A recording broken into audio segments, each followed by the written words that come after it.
Assalamu alaikum to all of you. This is Sadia Khal. Once again, welcome back to our YouTube channel CSS by Shoaib Akhtar. So आज हम एक नया batch जो है वो start करने जा रहे हैं, प्रैक्टिस बैच, जिसमें हम तमाम सब्जेक्ट के MCQs with answer with description आप लोगों के साथ शेयर करेंगे. सो जिस सब्जेक्ट से हम स्टार्ट करने जा रहे हैं वो इस्लामिक स्टडीज़ है. सो हमारा इस्लामिक स्टडीज़ का आज फर्स्ट लेक्चर है और इसमें सबसे पहला क्वेश्चन जो है वो है जंग फजार के बाद कौन सा माहिदा हुआ. तो सबसे पहले हम डिस्कस करते हैं कि जंग फजार है क्या. फजार का मतलब है गुनाह, यानी जंग फजार से मुराद गुनाह वाली जंग. जब नबी करीम सल्लल्लाहु अलैहि वसल्लम की उम्र 13 बरस थी तो बनु कुरैश और बनु कनाना व कैस के दरमियान लड़ाई हुई और ये लड़ाई हुर्मत वाले महीनों में हुई. इस वजह से इसको जंग फजार कहा जाता है. और इस जंग में आप सल्लल्लाहु अलैहि वसल्लम अपने चचाओं को तीर पकड़ा रहे थे, यानी कि हुर्मत वाले महीनों में जंग करने से मना किया गया था.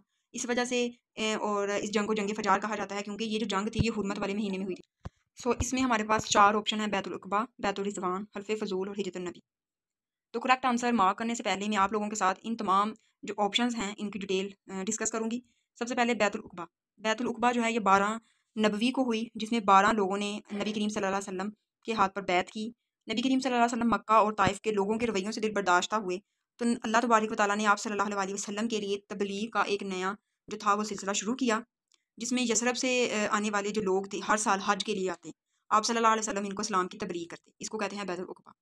अब बैतुल रिज़वान जो है ये 6 हिजरी को हुई.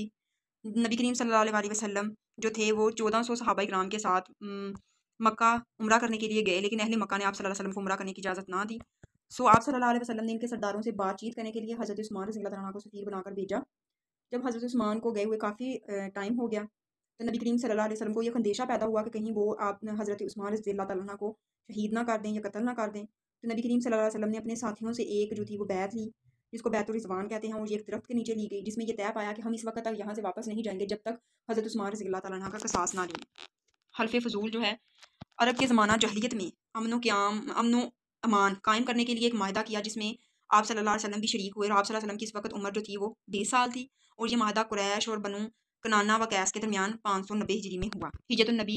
नबी करीम सल्लल्लाहु अलैहि वसल्लम जब मक्का के रवैयों से दिल बर्दाश्त हुए तो अल्लाह तबारक व तआला के हुक्म से आपने यकम हिजरी को मदीना की तरफ हिजरत की. इसको हिजरतुन नबी कहते हैं. तो हमारा जो करेक्ट आंसर है वो है हल्फ़े फ़ज़ूल.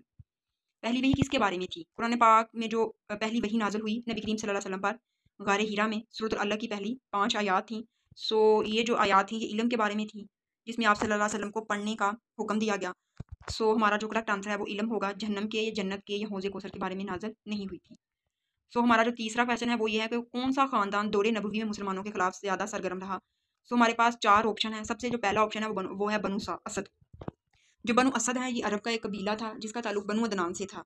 और बनु असद जो है ये अरब का एक मशहूर और ताकतवर कबीला था. इसके बाद है बनु कनाना. बनु कनाना ये भी एक कबीला था. आप सल्लल्लाहु अलैहि वसल्लम की 13वीं पुश्त में नदर बिन कनाना जो थे वो एक बुजुर्ग हैं, उनसे जा मिलता है, यानी कि ये कुरैश का कबीला है. तो बनु कनाना की औलाद जो थी वो कुरैश थी. और जो कुरैश थे ये भी अरब की एक ताकतवर जो था कबीला था. और बनु कुरैश जो थे इन्हीं के ख़ानदान से जो था वो बनु हाशम था. यानी कि नबी करीम सल्लल्लाहु अलैहि वसल्लम का अगर हम नसबनामा देखें तो मोहम्मद बिन अब्दुल्ला बिन अब्दुल मुत्तलिब बिन हाशम बिन अब्दुल मनाफ बिन कसाब बिन कलाब बिन मराब बिन क़ाब बिन लवी बिन गाय बिन फ़हर बिन कनाना बिन खुज़ाइमा बिन मदरिका बिन इलियास बिन मज़र बिन नज़र बिन साद बिन अदनान. यानी कि 13वीं पुश्त पर जो आप सल्लल्लाहु अलैहि वसल्लम का सिलसिला नसब है वो कनाना से जा मिलता है. अब हम देखते हैं बनु मखज़ूम. बनु मखज़ूम जो था ये भी एक अरब का ताकतवर कबीला था. और बनु मखज़ूम से जो थे वो अबू जाहल थे और हज़रत खालिद बिन वलीद रज़ियल्लाहु तआला अन्हु का ताल्लुक भी बनु मखज़ूम से था. अब हम देखते हैं बनु उमैया. बनु उमैया जो था ये भी अरब का एक ज़्यादा ताकतवर कबीला था. और ये जो लोग थे ये सिपा सलारी और अपनी कसरत तादाद की वजह से ज़्यादा मशहूर थे.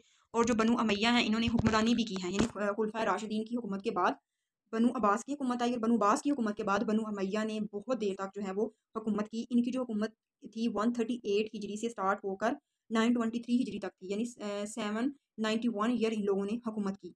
और इनका जो सरदार था वो अमीर माविया थे. इनकी हुकूमत के जो फर्स्ट थे ना सरदार वो हज़रत अमीर माविया थे. तो इस क्वेश्चन का जो आंसर है वो है बनु उमैया. हमारा जो नेक्स्ट क्वेश्चन है वो है अबू जहल किस कबीले से ताल्लुक़ रखता था. अबू जहल जो है उनका ताल्लुक जो था वो कबीला बनु मखदूम से था. ये जो कबीला था ये भी अरब का एक मशहूर कबीला था और ताकतवर कबीला था. सीरत के लुग़वी माना क्या है? चलने की रफ्तार, तरीक़ाकार, चलने के अंदाज़ या तमाम. तो यहाँ पर जो सीरत के हैं ये तमाम माने आ जाएंगे, यानी तरीक़ाकार भी हम कह सकते हैं, चलने की रफ्तार भी कह सकते हैं, चलने के अंदाज़ भी कह सकते हैं. हज़रत अबू बकर सदीक़ को कुरान मजीद को किताबी शक्ल में जमा करने का ख्याल किसने दिया? तो हमारे पास 4 आंसर हैं जी, ऑप्शंस हैं. हज़रत उस्मान फ़ारसी, हज़रत उमर, हज़रत खालिद बिन वलीद और हज़रत उस्मान। सबसे पहले हम इंट्रोडक्शन देखते हैं जी। हज़रत उस्मान रज़ी अल्लाह ताला अन्हा जो हैं, ये हमारे तीसरे खुलफा राशिदीन हैं और ये अरब के जो थे वो काफ़ी मालदार आदमी थे। और हज़रत खालिद बिन वलीद जो हैं, ये भी एक सिपा सलार हैं और इनका ताल्लुक़ जो है ये कबीला बनु मखदूम से है। और हज़रत खालिद बिन वलीद को जो है वो दमश्क और उर्दन के फ़ातिहा भी कहा जाता है। इसके बाद आते हैं हज़रत उमर रज़ी अल्लाह ताला अन्हा, ये हमारे खलीफा दोम हैं और इन्होंने अपने दौर हुकूमत में बहुत ज़्यादा फतूहात की। और इनका ये कौल है कि अगर दरियाए फ़रात के किनारे एक कुत्ता भी मर जाए तो मैं उमर नबी अल्लाह तबारक व तआला को क़यामत के दिन जवाबदा हूँगा। और हज़रत सुलेमान फ़ारसी जो हैं ये एक सहाबी रसूल हैं और ग़ज़वा अहज़ाब के मौके पर नबी करीम सल्लल्लाहु अलैहि वसल्लम को खंदक खोदने का जो मशवरा था वो हज़रत सुलेमान फ़ारसी ने दिया था। तो इसका जो करेक्ट आंसर है वो है हज़रत उमर रज़ी अल्लाह ताला अन्हा।